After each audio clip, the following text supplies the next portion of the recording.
A shooter takes deadly aim at the residents of a small Georgia town. Police and the FBI begin a desperate search to find the killer. They struggle to make sense of the evidence as the body count climbs, all in an attempt to stop this murderer before he puts his next victim in his sights.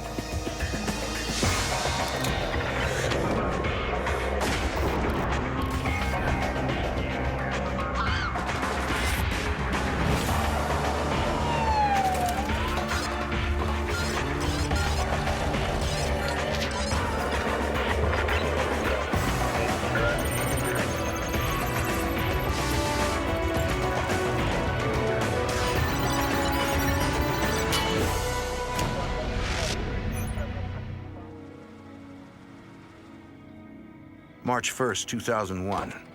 A man is concerned about his mother. He arrives at her house to see if she's okay. He normally speaks to his mother by phone every day, but this day she did not answer his calls.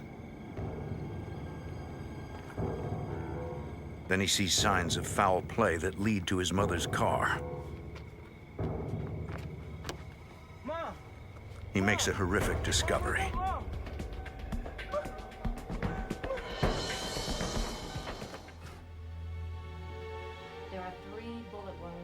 The medical examiner confirms several findings investigators made at the crime scene.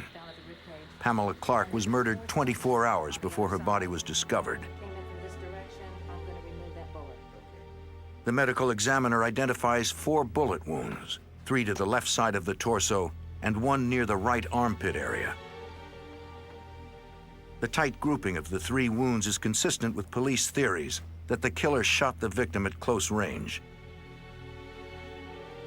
Police get their first clues about the murder weapon when the medical examiner removes 3 .40 caliber bullets from the body. Investigators recover the 4th bullet from the passenger seat of the victim's car. It's also .40 caliber. Agents find the vehicle unusually cluttered with junk mail, bills, and other letters. The victim's son said his mother usually sorted her mail in the car after she picked it up from her mailbox. Agents also note a few other items. Investigators suspect the killer was lying in wait as Pamela Clark arrived home on the evening of February 28, 2001 at about 7:30 p.m. It seems he was familiar with his victim's routine as she arrived home from work. There he'd have a captive target as she sorted her mail. Detectives believe the killer either picked up all the .40 caliber shell casings or had some other way of containing them as he fired. Then he left Pamela Clark to die. During their search of Moulton's house, investigators uncover a jacket like the one the witness saw on the night of the murder. This looks like the jacket. Yeah, it sure does, doesn't it? I wonder if that's it. Police also make a disturbing find. He had a box of 9mm bullets in his room. A few miles from Pamela Clark's home, a retiree named Chuck Boiler hears someone approach. Who's out there? Who's out there? Who's out there? Hey! The bullet shatters the man's arm and rips into his chest. He tries to fight back, but he's rapidly losing blood. The gunman lingers.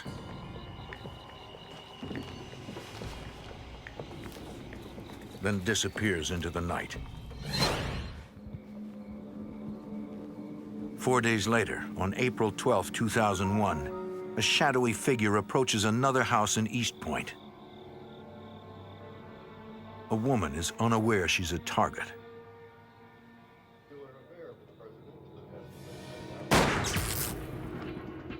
She doesn't hear the shot.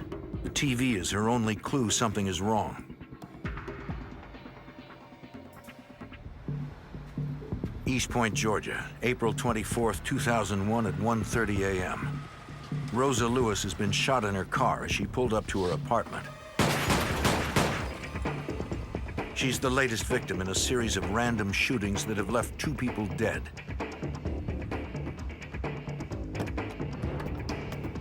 She fights to avoid becoming the 3rd murder victim. Despite 4 bullets that have ripped into the left side of her torso.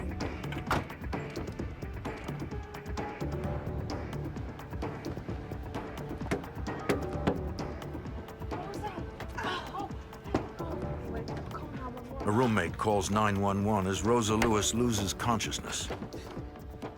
In her letter, Rosa Lewis also implicates her ex-husband in the murder of Pamela Clark. Pamela helped Rosa through the divorce and recommended a divorce lawyer. It made William Lewis furious.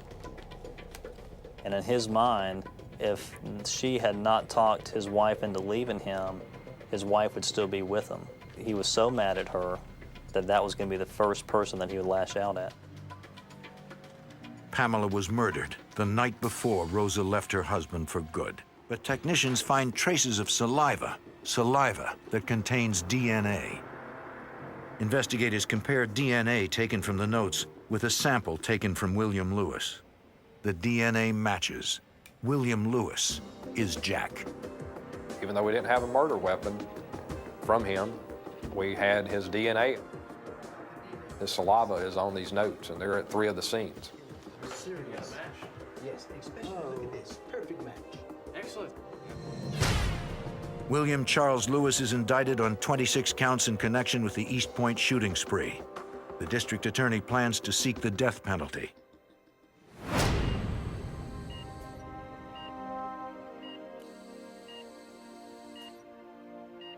William Lewis's ex-wife, Rosa, emerges from her coma after months of hospitalization and eventually returns home. Only William Lewis knows how many more random victims he would have killed to cover his tracks.